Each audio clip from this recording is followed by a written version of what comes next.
Gears has always been a cooperative game at its core. I mean, even our campaign was designed around cooperative play.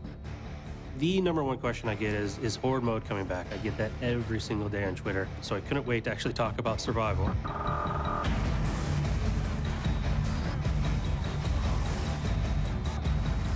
The base goal of it is you are defending a series of objectives, playing as the cog, and you get to use the classes that we have in Overrun. So you have the engineer, you have the soldier, you have the scout, you have the medic. It's all about teamwork of what classes you're going to pick and use their special abilities to help survive 10 waves of enemies.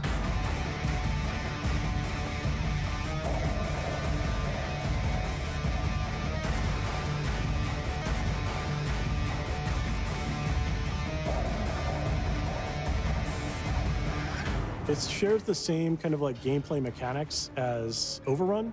And so there's 3 objectives, a primary, a secondary, and the third one being the generator, right, or the main objective. The battlefield is single directional, so you start defending the first one, and then when that falls, you fall back to the second one, and when that falls, you fall back to the final generator. In Horde, we had 50 waves was the goal to survive, and so you might hear 10 waves and you go, wow, that's short. It is 10 crazy intense waves, and it's actually really hard to survive those 10 waves. We actually had to bring in QA to ensure that we weren't going to ship a multiplayer game mode that it was impossible to beat on the highest difficulty level. Going all the way to hardcore or insane is definitely going to be a challenge for any co-op group who wants to try to tackle it.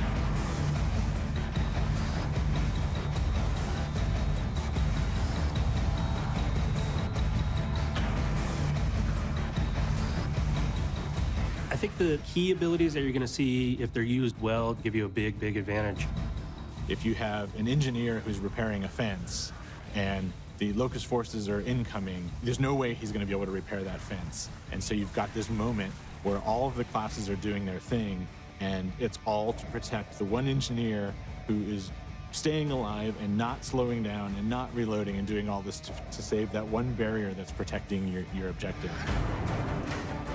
It's different every time. You know, it's going to be a different experience every single time using the smart spawn system.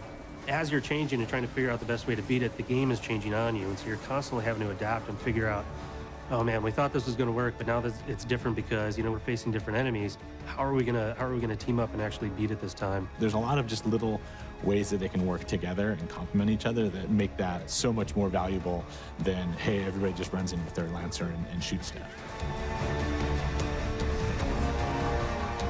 The 10 waves, the 3 objectives, it all kind of worked out to be kind of that magic sweet spot where the intensity level was just right, the length of experience was just right, the number of people involved was just right, and it just turns into this great experience.